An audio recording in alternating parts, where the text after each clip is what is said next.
Prime Minister has lived to regret one of his early glib one-liners about the vaccine rollout. On the 5th of November last year, when announcing the purchase of just 10 million doses of Pfizer, he claimed, and I quote, "We were at the front of the queue." And here's Health Minister Greg Hunt.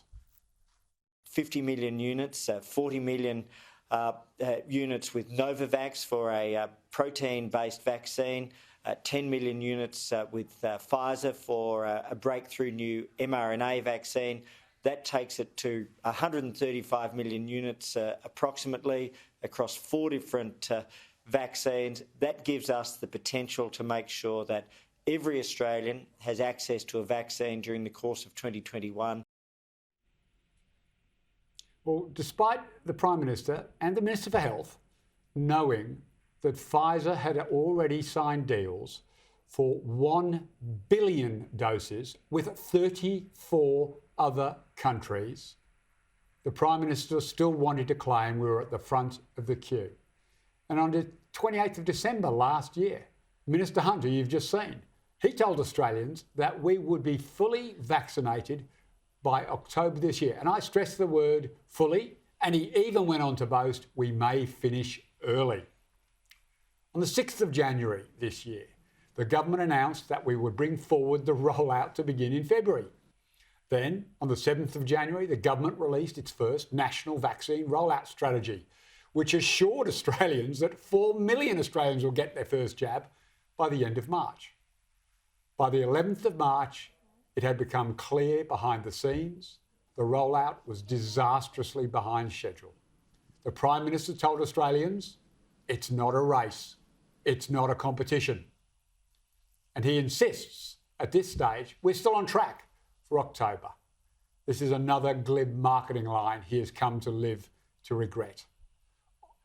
While Prime Minister was assuring us everything was going fine for October, on the same day, in front of a Senate committee, that hapless Secretary of Health, and we're going to have a unity ticket on this bloke, Rita, that I can promise you, that hapless Secretary of Health, Brendan Murphy, tells us that we were unlikely to meet the October deadline. But those who want it will have, well, at least one jab, not fully vaccinated like was promised. So the government then rolled out the first of its many excuses to cover its own incompetence. The EU block supply.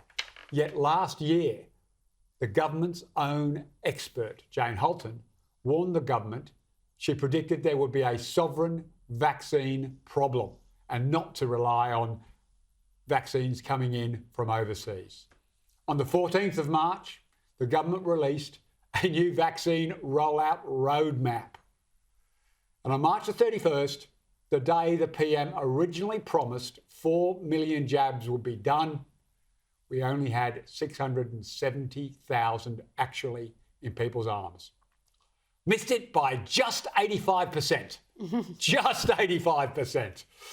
Then excuse number 2 started being rolled out by government ministers. They claimed the states were hoarding the available vaccine. And yet on the 8th of April, the government announced a rollout recalibration. The 12th of April, the PM takes the coward's tactic. Unbelievable. He released, Rita, a video announcing the dumping of all targets. A video. No press conference, no pesky questions from journalists to deal with. A video. Seriously, this government has no desire to be accountable. On the 17th of April, the next major diversion is put in place. A Navy Commodore, a man in a lovely blue uniform, Eric Young, is announced to manage logistics and coordinate the vaccine supply. And then, just so we were clear, in the May budget, the Treasurer states that his Treasury officials have assumed that every Australian who wants 2 jabs will be able to do so by December. But the next day, the PM says that's not the government's policy and it's not even a commitment from the government. Roll forward, 4th of June. No. Diversion number 2. The government appoint General JJ Frewen to lead Operation COVID Shield. Scotty from marketing in full flight. Fair income, Rita. How much lipstick can they put on this rollout pig? Being serious though, This attempt to hide behind men in uniform should be seen for what it is. The PM's pathetic attempt to hide behind the military, avoid answering questions, and if anyone gives the uniforms a hard time, they're denigrating our fine service personnel. Just not an acceptable way to treat the Australian public. On June 21, JJ, as the Minister refers to him regularly, actually tells the truth about why there's been no advertising campaign to encourage vaccination. Are you ready for this, reader? It's because they don't have enough supply and they don't want to get people's expectations up while they can't guarantee supply. So at least we got the truth from the man in uniform. The Prime Minister's now in full panic mode. On the 28th of June, he announces under 40s should get the AZ jab, even though the UK, his poster child for AZ, has virtually stopped using it for under 40s due to the emerging risks associated with AZ. The PM, he's happy to put Australian lives at risk to save his own political skin. Not the first time he's done this during the pandemic. But the marketing stunts continue apace. 2nd of July, PM announces JJ will wargame a new strategy. 6th of July, a photo op with JJ in uniform to wargame with the states and territories how to reset the rollout. 7 July, Treasurer holds a photo op with business leaders about accelerating the rollout. 8th of July, the PM tells Australians to get AZ sooner than the medically recommended 12-week period, knowing this reduces the protection it delivers. But the only thing he wants protection from is the Australian public.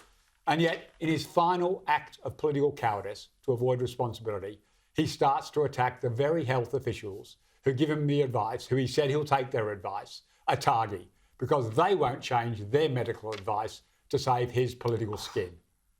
So the PM, I say to you, accept full responsibility for your government's incompetence. Sack your health minister who stood up in November and December last year and promised Australians where we'd be in the race to get vaccinated, and give a real apology to the Australian public.